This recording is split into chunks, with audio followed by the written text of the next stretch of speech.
Shalom, Bapak Ibu yang dikasihi Tuhan. Kita bersama kembali dalam renungan dan inspirasi Rema Sorgawi ini.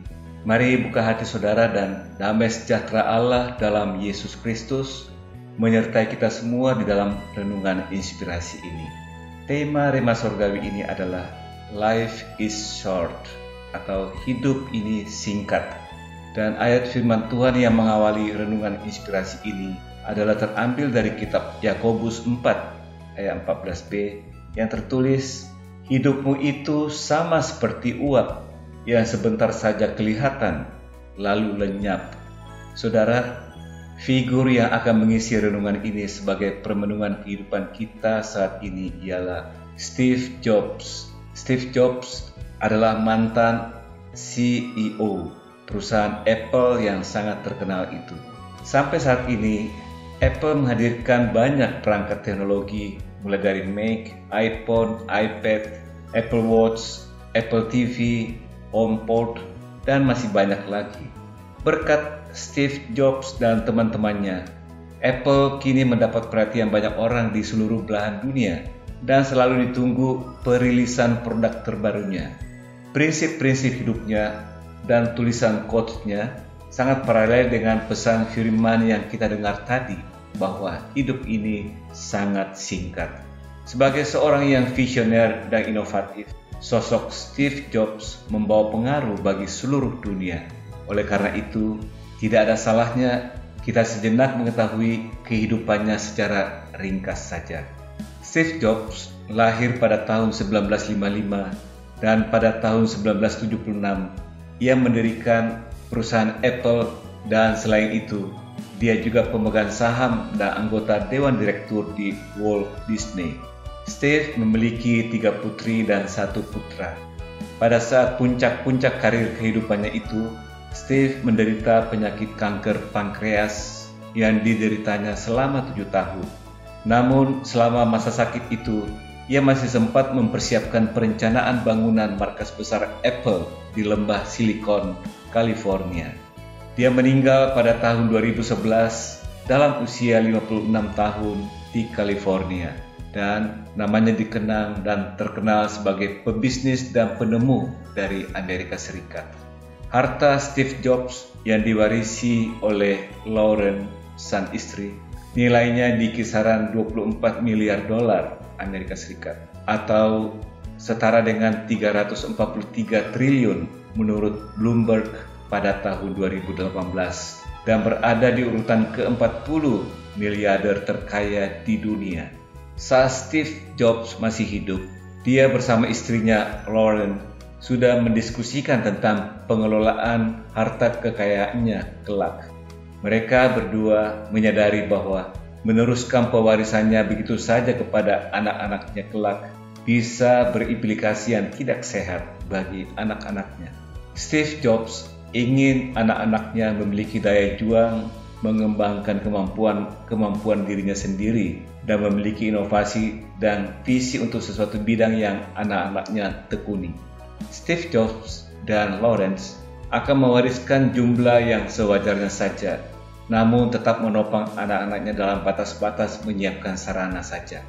Steve dan Lauren mendedikasikan mayoritas kekayaannya lewat proyek filantropinya yang bernama Emerson Collective untuk mendukung para aktivis, komunitas, dan organisasi yang menangani isu sosial, kemanusiaan, pendidikan, masalah energi, kontrol senjata, dan lain sebagainya yang bermanfaat bagi kemanusiaan.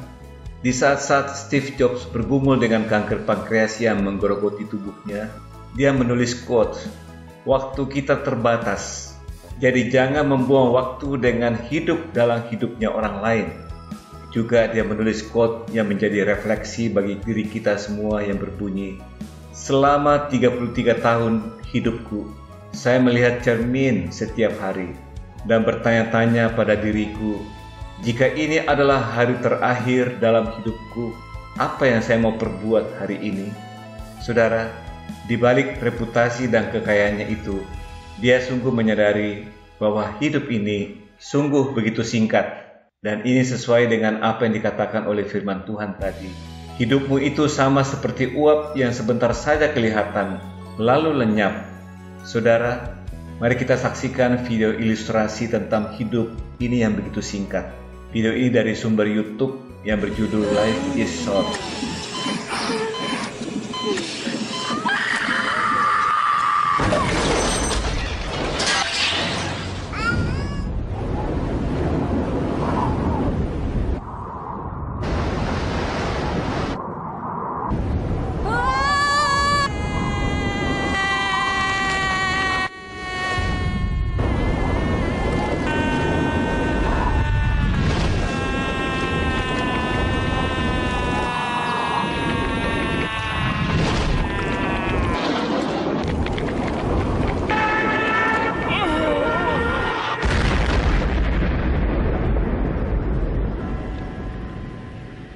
Saudara, video ilustrasi yang kita saksikan tadi menjadi representasi dari pesan quote dari Steve Jobs maupun dari ayat firman yang kita dengarkan tadi.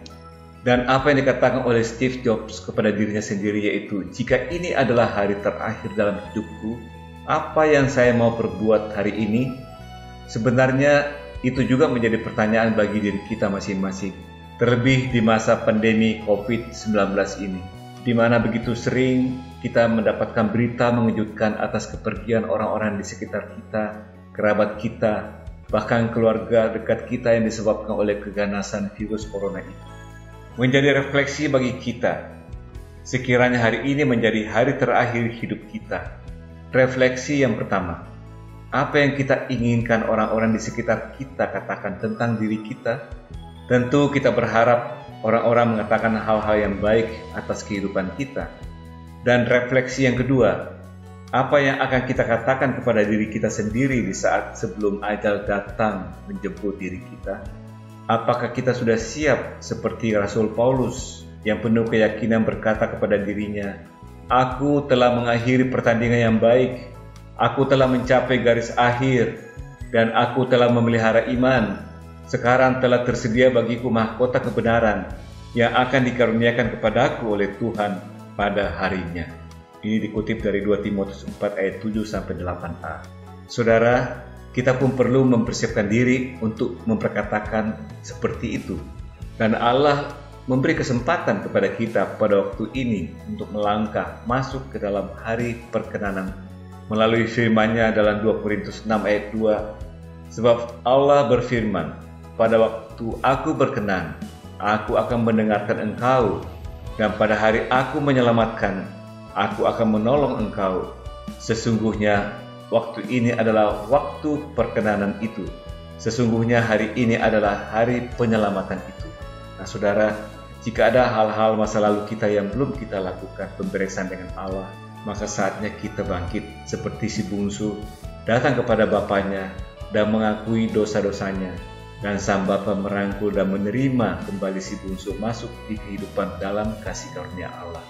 Saudara, seberat apapun dosa masa lalu kita, firman Allah berkata dalam Yesaya 1 ayat 18, "Marilah, baiklah kita berperkara, firman Tuhan, sekalipun dosamu merah seperti kirmisi, akan menjadi putih seperti salju. Sekalipun berwarna merah seperti kain kesumba, akan menjadi putih seperti bulu domba." Demikian renungan inspirasi ini, dan Roh Kudus meneguhkan dalam hati saudara atas firman Tuhan yang ditabur dalam renungan ini. Sampai jumpa lagi dalam renungan inspirasi Rema Sorgawi berikutnya, dan Tuhan Yesus memberkati. Amin.